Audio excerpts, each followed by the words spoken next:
পারবেন না, আল্লাহ পর্যন্ত বসতে পারবেন না। যেমনি ভাবে জুনায়েদ বাগদাদী রাহমাতুল্লাহ আলাইহি তিনি জায়নামাজ নদীর মধ্যে বিছিয়ে দিতেন, জায়নামাজ দ্বারা তিনি নদীর এই পার থেকে ও পার আসা যাওয়া করতেন। হঠাৎ করে একজন লোক দেখতে পাইলেন, একজন সাধক তিনি নদীর মাঝখানে, দজরা নদীর মাঝখানে জায়নামাজ বিছিয়ে দাঁড়িয়ে আছেন। ডাক দিলেন, মাঝি ভাই আমাকে পার করেন। কাছে এসে দেখে মাঝি নাই, নৌকা নাই, কোনো কিছু নাই। বলতেছে যে আপনি আমাকে কেন ডাক দিলেন? আমি মনে করেছি আপনি মাঝি, আমাকে আপনি একটু পার করবেন মনে হয়।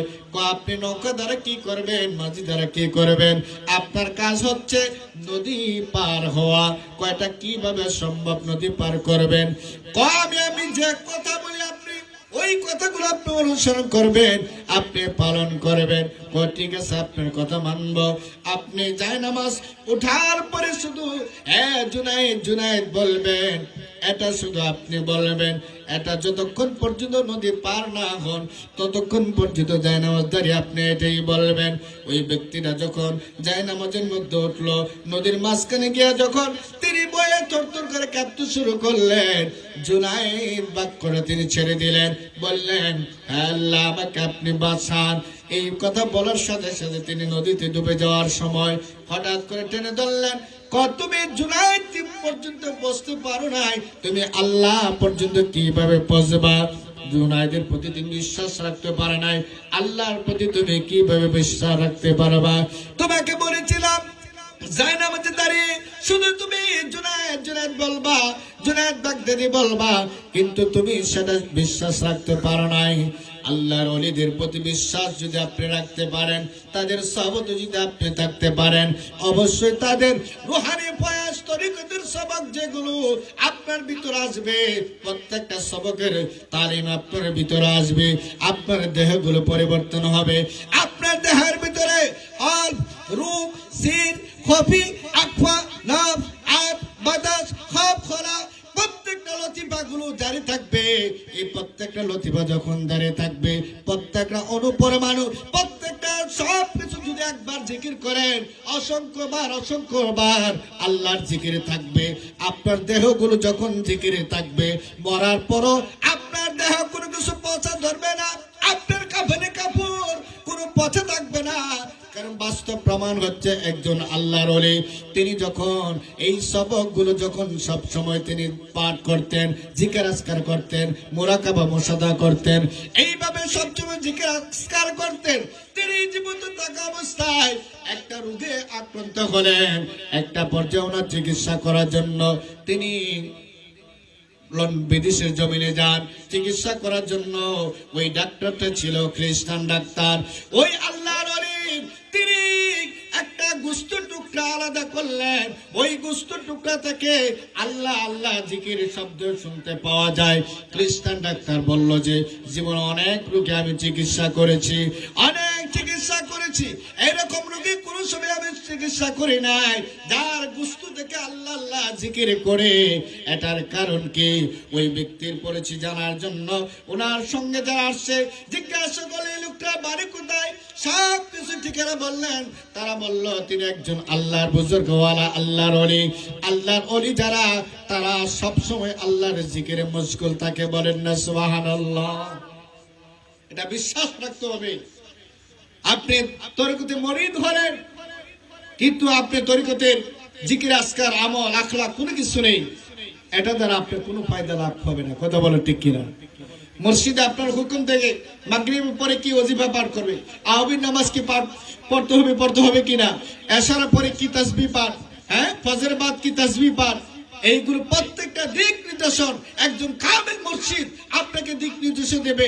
আপনি সঠিকভাবে এগুলো আমল করতে হবে। কথা বলেন ঠিক কিনা? প্যারা হাজিরিন, জুনায়েদ বাগদাদী রাহমাতুল্লাহ আলাইহি বলেন, যদি আল্লাহর ওলির দামান ধরতে পারো তাহলে তুমি নদী পার হতে পারো। ওই ব্যক্তিটা জুনায়েদের প্রতি বিশ্বাস রাখতে পারে না, তিনি নদী পার হতে পারে নাই। শুধু তাই নয়, যারা আল্লাহর ওলির শানে যারা আজকে কুকর্থ কথা বলে, যারা বেয়াদবি করে, তাদেরও শাস্তি দুনিয়ার জমিনের মধ্যে আছে। আব্দুল্লাহ ইবনে তামিম রাহমাতুল্লাহ আলাইহি জগৎ বিখ্যাত একজন পণ্ডিত ছিলেন। তিনি বলেন যে বাগদাদের জমিনের মধ্যে একজন মহাসাধক সুফিয়া রয়েছে। তিনি বললেন যে তিনি নাকি বড় পণ্ডিত, ওনাকে এমন প্রশ্ন করব যে প্রশ্নের জবাব তিনি উত্তর দিতে পারবে না। একটা পর্যায়ে তিনজন লোক, ইবনে সাকা, আব্দুল ইবনে তামিম, আরেকজন, তিনজন বন্ধু মিলে ওই সুফি দরবেশকে প্রশ্ন করার জন্য ওনার কাছে যান। যাওয়ার পরে আল্লাহর ওলি তিনি একটা গোপন হয়ে গেলেন। পিছন থেকে বললেন, হে আব্দুল ইবনে তামিম, হে ইবনে সাকা, তোমরা আমাকে প্রশ্ন করার জন্য এসেছো। আজকে আমি তোমাদেরকে বলে দিচ্ছি, তোমাদের প্রশ্ন ধরন এরকম ছিল আর প্রশ্ন উত্তর হচ্ছে এরকম। প্রত্যেকটা প্রশ্ন জবাব দিলেন। তারা আশ্চর্য হয়ে গেল, কি ব্যাপার, আমরা তো আপনার কাছে আগে বলি নাই, আপনি কিভাবে বলতে পারলেন আমাদের প্রশ্ন এই ধরেন, উত্তরটা কিভাবে আপনি দিতে পারলেন? আল্লাহর ওলিদেরকে ক্ষমতা আল্লাহ পাক দিয়েছেন। একজন হাক্কানি আল্লাহর ওলি একজন মুরিদের অবস্থান সম্পর্কে সব কিছু বলতে পারেন। সে কি আমল করে কি করে না, সে কি সুন্নাহ মোতাবেক চলে কি চলে না, একজন কামেল মুর্শিদ অবশ্যই বলতে পারে যদি হাক্কানি আল্লাহর ওলি হয়। তিনি বললেন যে আব্দুল ইবনে তামিম বলে যে আমরা তো আপনার কাছে আগে আসি নাই, আপনি কিভাবে আমাদের কথাগুলো উত্তর দিতে পারছেন? আল্লাহ আমাকে জানিয়ে দিয়েছেন। হে আব্দুল ইবনে তামিম, আমি তোমার কথার মধ্যে বেয়াদবি রয়েছে। আল্লাহর ওলিদের শানে প্রশ্ন করতে নাই, বরঞ্চ তাদের সহবতে থাকতে হয়, তাদের কাছে বিনয় হতে হয়। বিনয় হইলে তাদের ফয়েজ পাওয়া যায়, তাদের দিদার পাওয়া যায়। হে ইবনে সাকা, আমি তোমাকে বলতেছি, তুমি পণ্ডিত, তুমি জ্ঞানী মনে করি, কিন্তু দুনিয়ার জমিনে তুমি এমন একটা অবস্থায় মৃত্যুবরণ করবে, মানুষ তোমাকে থুতু ফেলবে। আল্লাহর ওলির জবান থেকে যেটা বের হয়েছে প্রত্যেকটা কথা বাস্তবায়ন হয়েছে। যেমনি ভাবে আব্দুল ইবনে তামিম ওই মহাসাধক তিনি বলেছিলেন যে আপনার মধ্যে বেয়াদবি রয়েছে, আপনার মধ্যে বেয়াদবি রয়েছে। আল্লাহর ওলির সামনে কিভাবে কথা বলতে হবে, কিভাবে আদব রাখতে হবে, এটার একটা নিয়ম পদ্ধতি আছে। আমরা মুরিদ হই, বিভিন্ন পীরে মসজিদে যাই, মসজিদের সামনে উচ্চ কণ্ঠে কথা বলি, মসজিদের আদব বজায় রাখি না। এরকম আছে কি নাই? জোরে বলেন, আছে কি নাই? আছে। এই জন্য ওই সুফি সাধক তিনি বললেন, তোমার অনেক ধন সম্পদ হবে, কিন্তু একটা সম্পদ তুমি ভক্ষণ করে যেতে পারবে না। তুমি এমন একটা অবস্থায় মারা যাবে, সমস্ত মানুষ তোমাকে ঘৃণা করবে। ইবনে সাকাকে বললেন, তোমার কথার মধ্যে তো এত বেশি বেয়াদবি। তিনি মুসলমান ছিলেন, উনার কাছে মুনাজারা করার জন্য ওই ইহুদি পণ্ডিতরা তারা সমাগত হতো মুনাজারা করার জন্য। ওনার সাথে মুনাজারা করতে পারে নাই। একটা পর্যায়ে তিনি খ্রিস্টান রাজার মেয়েকে বিয়ে করলেন। মুসলমান হইয়া মুসলমান ধর্ম ত্যাগ করার পর খ্রিস্টান রাজার মেয়েকে বিয়ে করলেন। বিয়ে করার পরে ওনার মধ্যে একটা কুষ্টি রোগ আসলো। আসার পরে ওনাকে একটা ডাস্টবিনে বেঁধে নিক্ষেপ করে দিলেন। এমনকি মানুষ তাকে বলে, এই লোকটা আল্লাহর ওলির শানে বেয়াদবি করার কারণে আজকে তার এই অবস্থা, আজকে তার এই অবস্থা। আজকে যারা আদা করিবে নামাজকে বুয়া বলে, হাজা আজমির সিন্দি রাদিয়াল্লাহু তাআলাকে বুয়া বলে, বাবা শাহজাহান শাহপুরকে বুয়া বলে, পৃথিবীর জমিনে তাদের শাস্তি, তাদেরকে মানুষ বুয়া বলবে, তারা লাঞ্ছনা হবে, তারা অপমানিত হবে। যেমনি ভাবে আল্লাহর ওলিদের শানে মানুষের কাছে অবদস্থ করে। কথা বলে ঠিক কিনা? বাবা জিরাবার গভীর মনোযোগ।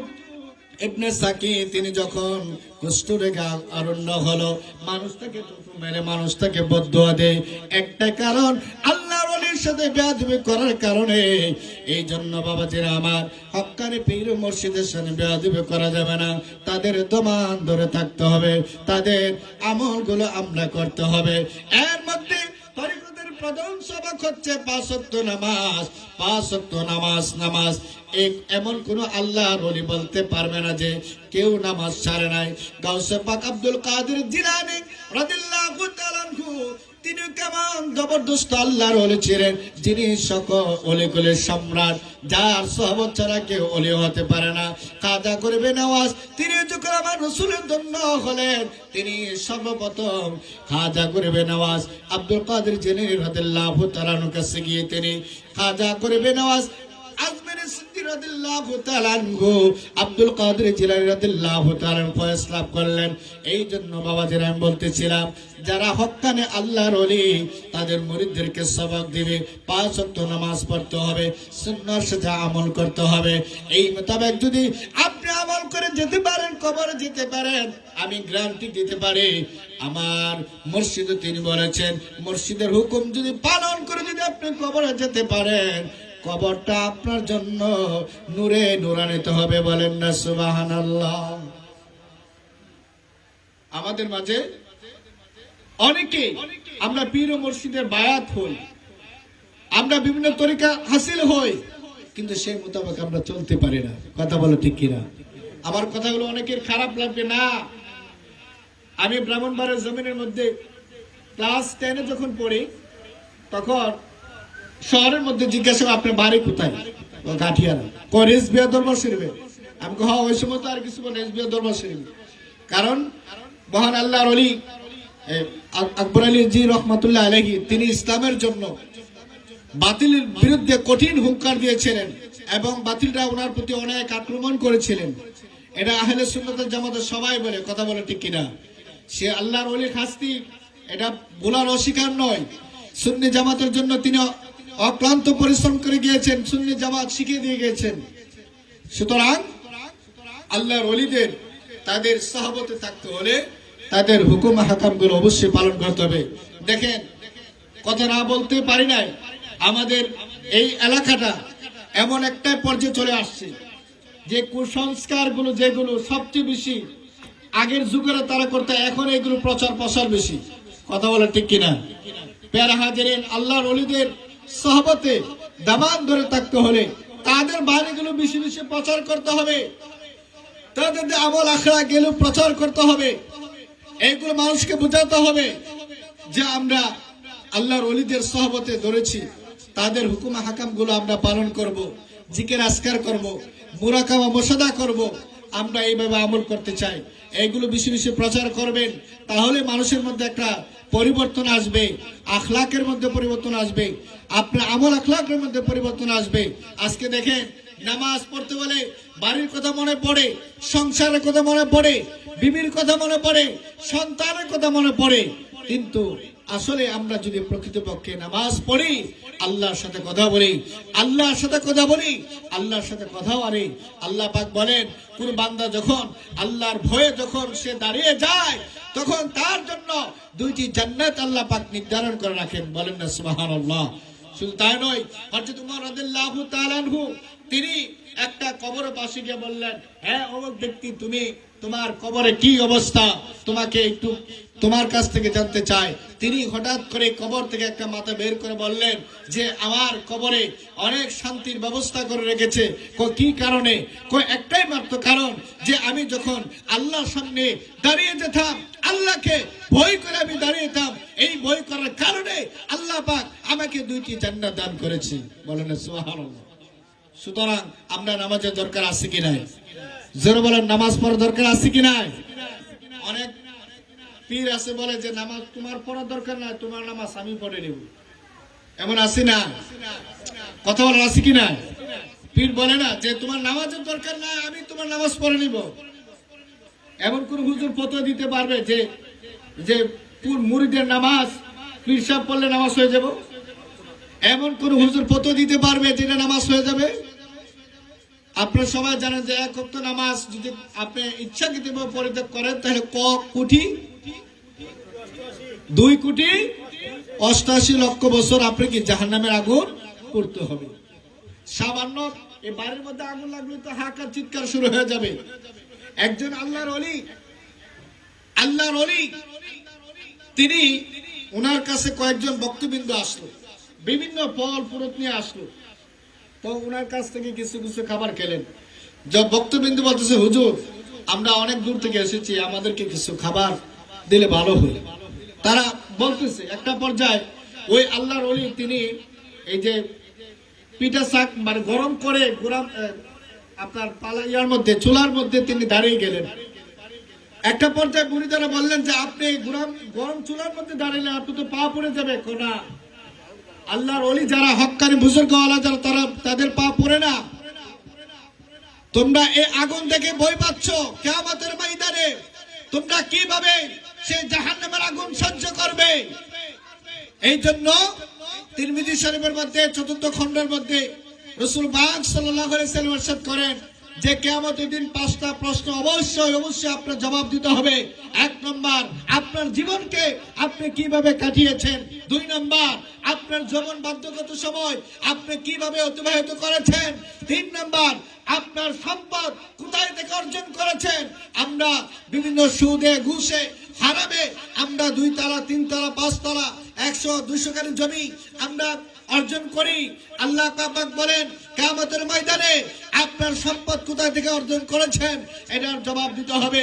এই সম্পদগুলো আপনি কোথায় ব্যয় করেছেন, বিভিন্ন খারাপ জায়গায় নাকি ভালো জায়গায়, এই প্রশ্নগুলো জবাব দিতে হবে।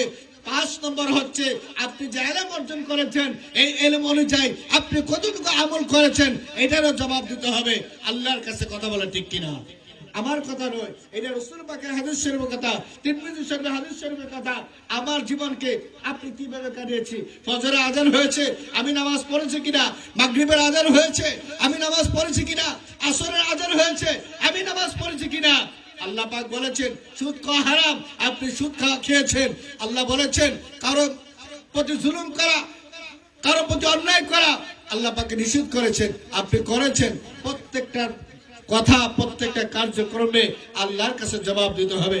ওই দিন আপনার মুখ সাক্ষী দিবে, ওই দিন আপনার হাত সাক্ষী দিবে, ওই দিন আপনার জবান সাক্ষী দিবে আপনার বিরুদ্ধে।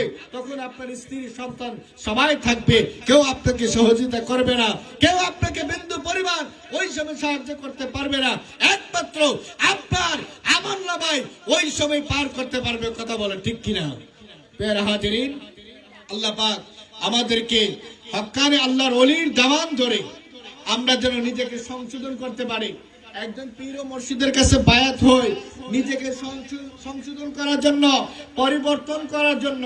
আমার আখলাক, আমার স্বভাব, আমার চরিত্র, আমার চালচলন, আমার ভাষা, আমার আচরণ এইগুলো পরিবর্তন হওয়ার জন্য আমি যদি একজন হক্কানি আল্লাহর ওলির কাছে বায়াত হলাম কিন্তু আমার কোনো কিছু পরিবর্তন হলো না, তাহলে আমি কিসের মরিদ হলাম? কিসের মরিদ হলাম? সুতরাং এইগুলো আপনার পরিবর্তন করতে হবে। গাউসে পাক আব্দুল কাদের জিলানী রাহমাতুল্লাহ আলাইহির কাছে প্রশ্ন করলেন যে হুজুর, আমরা শরীয়ত মানি, তরিকত মানি না। আপনার কোনটাই আমল গ্রহণযোগ্য হবে না। আপনার শরীয়তও মানতে হবে, তরিকতও মানতে হবে। কথা বলে ঠিক কিনা? সুতরাং শরীয়ত, তরিকত, মারিফত, হাকিকত এই প্রত্যেকটা জিনিস আপনার ফলো করতে হবে। সবচেয়ে বড় কথা হচ্ছে আপনার প্রতি যে তালিম, আপনার যে সববগুলো দেবে, কল রুম সির হবে আকবা, এই প্রত্যেকটা জিকির আজকার কিভাবে করবেন।